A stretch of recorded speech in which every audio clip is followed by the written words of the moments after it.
Apa jadinya jika seorang polisi tua menyembunyikan wanita simpanan muda yang sedang hamil besar? Ini adalah kisah Pak Hendro, pria setengah baya dengan masa lalu yang makin membebani napasnya. Di balik rutinitas sebagai aparat negara, ia menyimpan rahasia besar.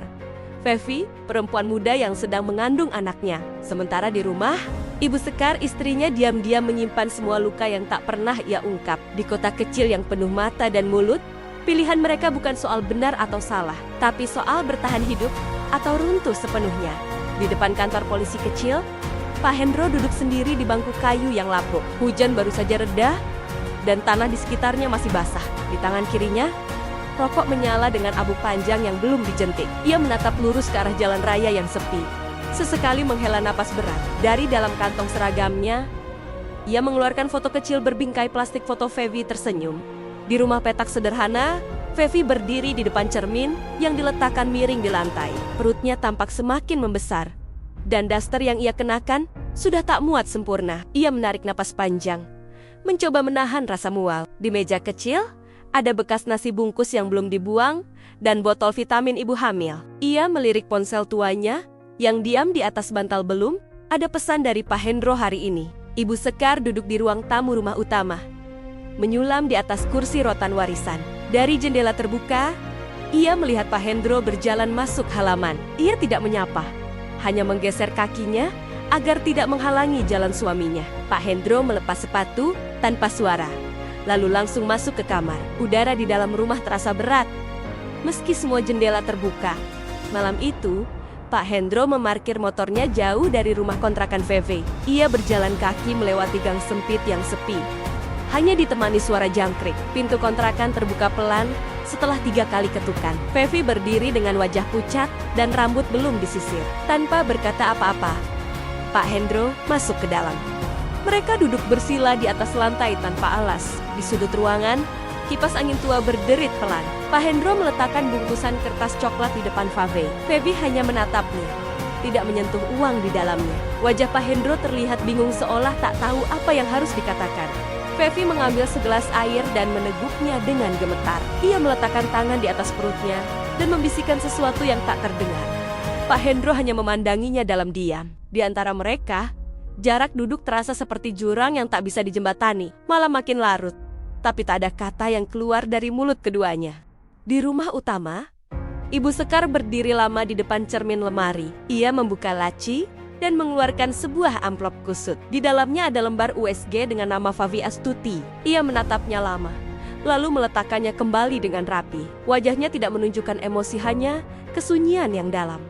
Esok paginya, Pak Hendro tak langsung berangkat ke kantor. Ia duduk di dapur, menyeduh kopi sendiri. Ibu Sekar meletakkan piring nasi di depannya tanpa bicara. Saat ia menoleh, istrinya sudah berjalan keluar dari dapur. Pak Hendro menggenggam cangkirnya lebih erat. Di kontrakan, Fevi membuka tas kecil yang hanya berisi beberapa pakaian bayi. Ia duduk di lantai dan merapikan semuanya, satu persatu. Di luar, suara anak-anak bermain terdengar samar. Fevi memejamkan mata dan menyandarkan kepala ke dinding. Ia terlihat sangat lelah, bukan hanya fisik, tapi juga batin. Pak Hendro berdiri di depan kaca spion mobil dinasnya. Ia merapikan seragamnya, lalu mengambil selembar kertas dari saku dalam. Itu adalah surat pengajuan cuti panjang yang belum ia serahkan. Ia menatap surat itu lama sebelum melipatnya kembali. Di matanya, ada sesuatu yang belum ia tentukan, penyesalan atau keputusan. Pagi di kantor polisi, suasana tampak sibuk, tapi Pak Hendro duduk menyendiri di ruang arsip. Ia menelusuri berkas-berkas lama, namun matanya kosong dan pikirannya jauh. Seorang rekan bertanya, apakah ia sedang tidak enak badan?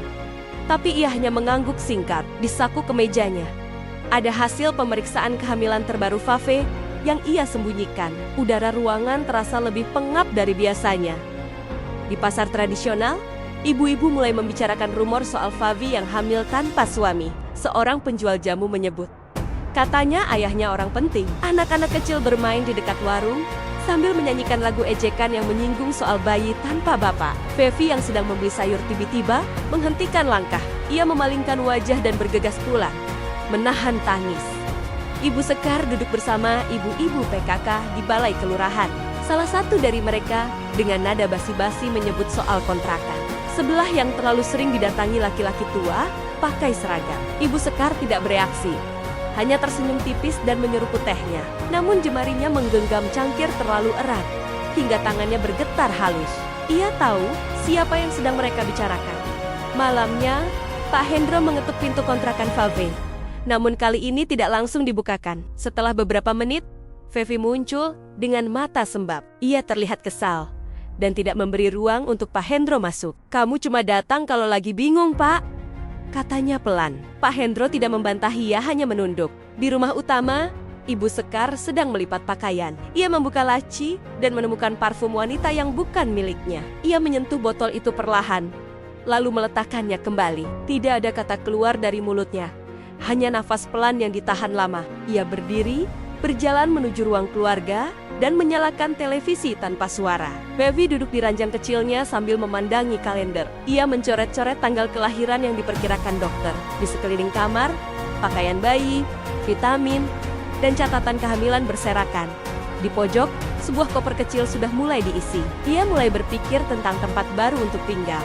Pak Hendro duduk di teras rumah saat Ibu Sekar menyusul sambil membawa 2 gelas teh. Untuk pertama kalinya dalam beberapa hari, mereka duduk bersama. "Masih banyak yang belum kamu ceritakan," ucap Ibu Sekar tanpa memandang suaminya. Pak Hendro hanya menunduk, kedua tangannya di antara lutut. Suara jangkrik terdengar lebih keras dari biasanya. Fevi menerima telepon dari nomor tak dikenal. Suara di ujung sana memperingatkannya agar tidak merusak rumah tangga orang. Fevi gemetar, lalu langsung mematikan ponsel. Ia memeluk perutnya dengan kedua tangan. Air matanya menetes tanpa suara. Di kantor polisi, Pak Hendro dipanggil oleh atasannya. Atasannya menyampaikan bahwa ada keluhan masyarakat tentang keterlibatannya di luar urusan dinas. Pak Hendro tidak membantah, tapi juga tidak menjelaskan. Ia hanya berkata, "Saya akan urus semuanya." Lalu ia keluar dengan langkah yang berat.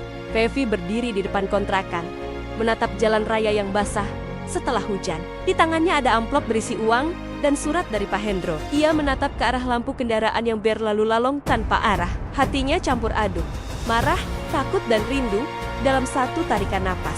Ia melangkah masuk dan menutup pintu. Pelan. Pagi hari, Pak Hendro berdiri sendiri di halaman polsek, menatap bendera merah putih yang mulai pudar. Seorang anggota muda menatapnya dari jauh, lalu berbisik dengan temannya. Ia sadar, namanya mulai dibicarakan tidak hanya oleh warga, tapi juga oleh sesama polisi. Ia menghela napas dan melangkah pelan ke dalam ruangannya. Di tangannya, ia menggenggam surat pengajuan pensiun dini yang belum ia serahkan. Fevi berdiri di antrean puskesmas sambil memegangi perutnya yang mulai berat. Seorang ibu di belakangnya menatap sinis, lalu bergumam cukup keras agar terdengar. Fevi menunduk, menahan amarah dan malu sekaligus. Di dalam, dokter menyarankan agar ia mulai mempertimbangkan tempat bersalin yang pasti. Fevi hanya mengangguk, lalu buru-buru keluar sebelum air matanya jatuh. Di rumah, Ibu Sekar berdiri lama di depan meja makan yang tertata untuk 2 orang. Ia menyadari, Pak Hendro tak lagi makan malam di rumah selama 4 hari berturut-turut. Ia lalu merapikan kembali piring dan sendok tanpa menyentuhnya. Dari balik kaca jendela, ia menatap langit mendung di atas kota. Wajahnya kosong, tapi matanya menyimpan badai. Pak Hendro akhirnya menyetorkan surat pengunduran diri ke meja atasannya. Ia menunduk dalam, tak memberi alasan selain alasan pribadi. Sang atasan menatapnya dalam diam, lalu menandatangani berkas tanpa komentar. Di luar kantor, angin bertiup kencang dan membawa debu ke matanya. Ia berkedip pelan, seolah belum siap kehilangan identitas selamanya. Fevi kembali ke kontrakan dengan langkah terburu-buru. Di pintu rumahnya, ada secari kertas tempel. "Pindah atau kami lapor RT." Ia merobek kertas itu, tapi tangannya gemetar. Tetangga-tetangga pura-pura tidak melihat saat ia menoleh. Dunia mulai mengecil di sekelilingnya. Di malam sunyi, Pak Hendro akhirnya datang ke kontrakan Fave. Fevi tidak membuka pintu, ia hanya bicara dari balik jendela. "Kita nggak bisa terus begini." Suaranya lemah tapi tegas. Pak Hendro hanya berdiri membatu, tak mampu membalas. Hanya suara jangkrik yang menemani keheningan mereka. Di sebuah warung kopi kecil, Ibu Sekar duduk sendiri sambil menulis di buku catatan. Ia menulis sesuatu dengan huruf kecil dan rapi. Jika ia tidak pulang malam ini, seorang teman lama menghampiri, tapi ia menutup buku itu pelan. "Gak apa-apa," katanya singkat sambil tersenyum. Tapi wajahnya tak bisa menipu ada rencana di balik diamnya. Pak Hendro kembali ke rumah dan mendapati semua lampu sudah padam. Ia membuka pintu kamar. tapi ranjangnya kosong. Di atas meja, ada satu piring nasi dingin dan catatan kecil dari Ibu Sekar. Aku ke rumah Mbak Q. Jangan cari aku kalau masih sama dia. Ia duduk di kursi, menatap piring dingin itu selama beberapa menit tanpa bergerak. Fevi bangun pagi-pagi buta karena sakit di perut bagian bawah. Ia terjatuh saat mencoba berdiri dan hampir pingsan. Tak ada sinyal di ponselnya, dan tak ada yang mendengar teriakannya. Ia merangkak ke arah pintu. Napasnya pendek dan wajahnya pucat. Malam itu menjadi malam paling panjang dalam hidupnya. Pak Hendro, yang tak bisa tidur, duduk di motor dan melaju ke kontrakan Favi. Di gang kecil itu, ia melihat lampu rumah Favi menyala, tapi pintunya terbuka sedikit. Ia masuk dan menemukan Febe tergeletak lemah di lantai.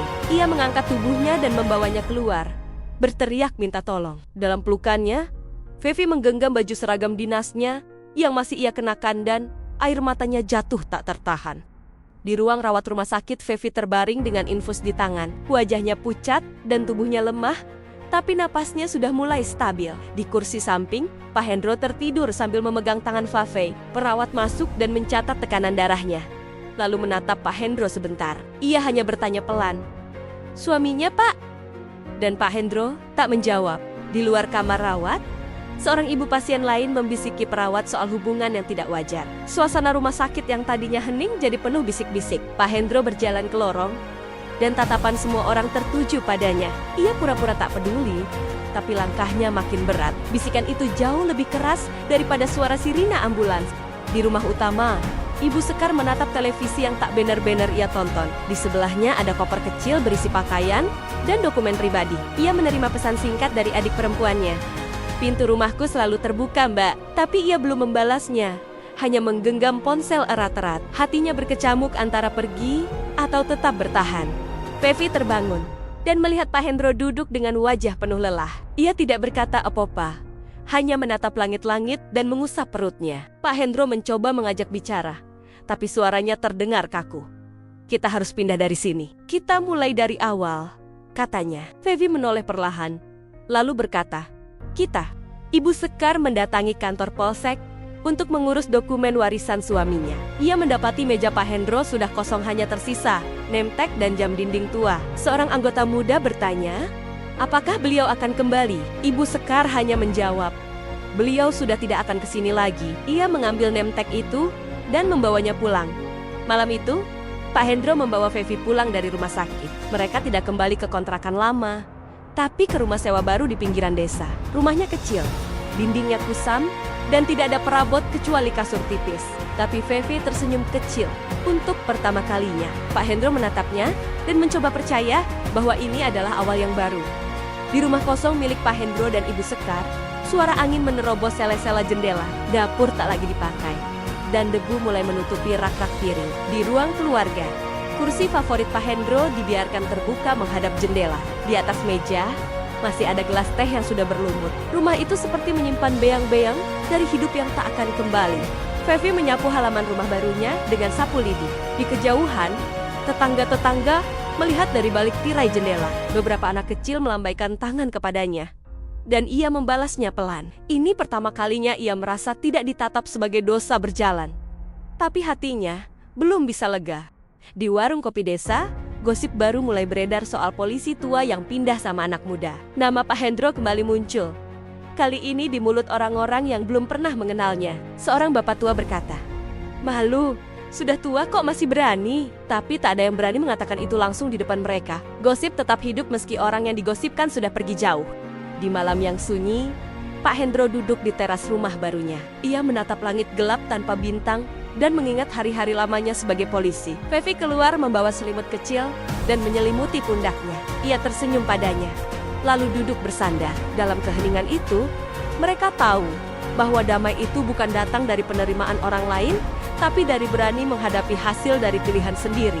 Matahari pagi menembus jendela rumah sewa kecil, menyinari wajah Fave yang sedang duduk memegang perutnya. Ia menghitung napasnya, mencoba tetap tenang meski rasa sakit mulai datang lebih sering. Pak Hendro terlihat panik, bolak-balik dari kamar ke dapur, mencoba menghubungi bidan desa. Feve tersenyum tipis di tengah rasa sakit. "Tenang saja, Pak. Sudah waktunya." Di luar, Suara ayam dan angin berhembus lembut seperti mengantar waktu yang telah tiba. Bidan tiba terburu-buru, membawa tas besar berisi peralatan persalinan darurat. Fevi sudah berbaring di kasur tipis yang dilapisi kain bersih. Pak Hendro disuruh menunggu di luar. Duduk gelisah dengan tangan bergetar. Teriakan pertama terdengar dari dalam rumah tajam dan penuh perjuangan. Tetangga-tetangga mulai berdatangan. Berdiri di kejauhan, hanya menatap tanpa kata. Setelah 1 jam berlalu, suara tangis bayi akhirnya pecah menembus udara pagi. Pak Hendro berdiri, menahan napas, menunggu kabar. Bidan keluar sambil tersenyum kecil. Laki-laki, sehat, ibunya juga selamat. Pak Hendro menunduk lama, lalu menghapus air matanya yang jatuh tak tertahan. Ia masuk dan melihat Favi memeluk bayi itu dengan lemah namun bahagia. Di rumah lama yang kini kosong, Ibu Sekar duduk di beranda depan. Ia memandangi langit, mendengar suara jangkrik dan ayam dari kejauhan. Di pangkuannya ada surat yang belum ia buka. Dengan tulisan tangan Pak Hendro, ia membuka perlahan, membacanya tanpa ekspresi. Setelah selesai, ia membakarnya tanpa berkata apa-apa. Beberapa hari kemudian, Pak Hendro dan Feve datang ke balai desa untuk mengurus akta lahir. Pegawai desa menatap mereka dengan tatapan campur aduk, bingung, penasaran, sinis. Pak Hendro menulis nama bayinya dengan tangan tegas, Raka Fehandro. Kepala desa memeriksa data dan berkata pelan, "Semoga anak ini tumbuh jadi laki-laki jujur." Malam itu, Feve duduk menyusui bayinya sambil bersenandung pelan. Pak Hendro mengamati dari pojok ruangan. Dengan pandangan tenang yang belum pernah ia miliki selama hidupnya. Bayi itu membuka mata, dan keduanya tersenyum meski wajah mereka penuh lelah. Rumah kecil itu tidak sempurna, tapi hangat. Dan malam itu, untuk pertama kalinya, mereka merasa pantas untuk memulai dari nol. Ibu Sekar berdiri di pinggir jembatan tua, memandangi sungai yang mengalir pelan. Di tangannya ada selembar foto pernikahannya yang mulai luntur. Ia melemparkannya ke air tanpa ekspresi, lalu berjalan menjauh tanpa menoleh. Di wajahnya tidak ada dendam, hanya keikhlasan yang lahir dari luka yang dalam. Ia tahu, beberapa akhir tak bisa ditutup dengan maaf, tapi bisa diselesaikan dengan melepaskan. Di rumah kecil itu, Pak Hendro menggantung seragam dinas lamanya di dinding. Ia membersihkannya satu persatu, lalu menatapnya lama. "Sudah cukup," katanya pelan, seolah berpamitan pada masa lalu. Fevi datang dan menggenggam tangannya, membawa mereka ke dapur. Di meja, nasi hangat dan sayur bening sudah siap. Beberapa tahun kemudian, anak kecil berlari di halaman rumah yang sama. Pak Hendro duduk di kursi bambu, menatap anak itu bermain bola kecil. Fevi menjemur pakaian sambil sesekali tertawa melihat ulah anaknya. Rumah itu masih kecil, tapi kini penuh tawa. Masa lalu memang masih ada, tapi tak lagi menguasai. Kamera menyorot wajah Pak Hendro dari dekat tua, berkeriput tapi damai. Ia menatap langit biru dengan mata teduh, lalu memejamkan mata sebentar. Di dalam rumah, suara Fevi dan Raka bercanda mengisi udara. Dan untuk pertama kalinya dalam hidupnya, ia merasa pantas disebut ayah. Cerita tidak sempurna ini justru jadi satu-satunya bagian hidup yang ingin ia pertahankan. Dari seragam yang digantung, rumah yang ditinggal, hingga tangisan anak kecil yang pertama kali dipeluk. Akhirnya, setiap luka punya tempatnya sendiri untuk sembuh. Cerita mereka tak sempurna, tapi kadang justru dari kesalahan terdalam, seseorang belajar arti cinta yang paling jujur. Kalau cerita ini menyentuh kamu, klik like, tulis di komentar apa yang paling kamu rasakan, dan jangan lupa subscribe untuk kisah nyata berikutnya.